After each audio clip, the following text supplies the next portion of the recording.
madaxweynaha dawladda Puntland Cabdiraxmaan Sheekh Maxamed Faroole iyo wafdi uu hogaaminaya ayaa waxa ay soo gaareen magaalada Boosaaso ee xarunta gobolka Bari. Wafdiga uu hogaaminaya madaxweynaha Puntland ayaa waxa ay ka soo baxeen magaalada Garowe ee caasimadda Puntland inta uu madaxweynuhu uu ku soo jiray. Safarkiisa dhulka ahana waxa uu ku soo hakaday magaalada Qardho ee xarunta gobolkaasi Karkaar halkaas oo kulamo kala duwan oo kula yeeshay odayaashii maamulka degmadaasi Qardho. degmooyinka uu madaxweynaha Puntland uu ku soo hakaday ayaa waxa kamid ahaa degmada Carmo ay ku taalo xarunta akademiyada booliiska waxaana uu salaan sharaf uu ka qaatay cutubyo ka tirsan ciidamada booliiska ee halkaas ku sugan.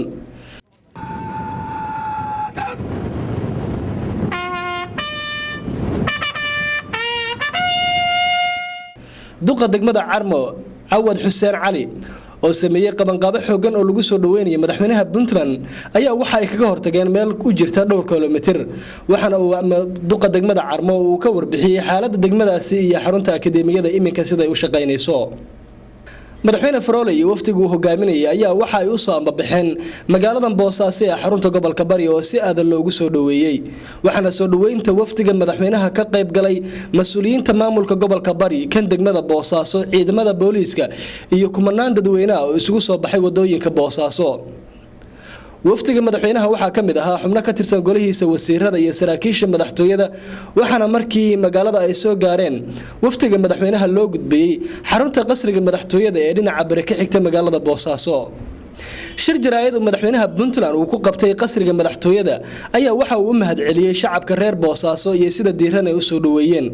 waxaana madaxweynaha Puntland uu si adag uga hadlay warbixintii qaramada midoobay ee arrimaha burcadbadeeda in Puntland ay ku leedahay been aan sal iyo raad lahayn bay Soomaaliya oo dhan ka qoreen gaar ahaan Puntland oo maxayba nagu faaninayaan hadiiba wixii aanu ku faansanay ay cayb u rogeen oo yiraahdeen dawladda ayaa shirkad la ah ee burcadbadeeda iyadoo intaas oo burcadbadeed ay ku xiran yihiin Puntland.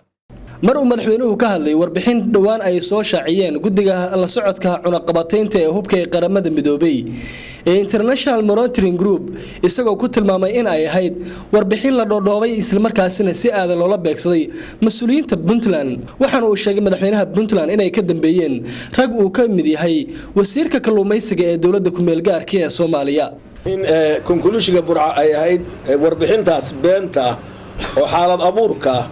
oo colaadda siyaasadeed ay ku jirto oo aan garanayno ragga qoray oo hadba hay'ad intay madax ka keenaan been ka qoraan isla hay'ad kale u guuraan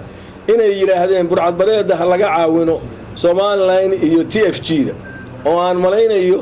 inaan cidi ku xirnayn maanta way dhici karaa Somaliland dhowr xabo inay meelaha ka qabteen laakiin kulli TFG baan rabaa aan cidiba ku xirnayn deegaanka ayadu hadda ka taliso inay tahay been abuur iyo colaad loo qabo reer Puntland oo ninka qoraalka sameeyay oo aanu malaynayno afkar oo ku dhuftay wasiirka kalluumaysiga ee dawladda TFG-ga oo afka ku dhuftay magaciisa ninkaanu tuunsanahay. si kastaba ha ahaatee waxa la filayaa in madaxweynaha Puntland uu dhawaan uu kulamo kala duwan uu la qaadan doono madaxda gobolka iyo kan degmada uu ka wareysan doono xaaladda gobolka Bari iyo iminka sida ay tahay. dhawaan ayay ahayd markii isbedel xoog leh oo madaxweynaha Puntland uu ku sameeyay golihiisa wasiirada iyo maamulada degmooyinka iyo kan gobolada taasina waxa ay qayb ka ahayd isbedel xoog leh oo lagu sameeyo waxyaabo badan oo shacabku ay tabayaan si wax loogu qaban lahaa. Axmed Muuse Cali Axmed Joker telefishinka caalamiga Universal Boosaaso.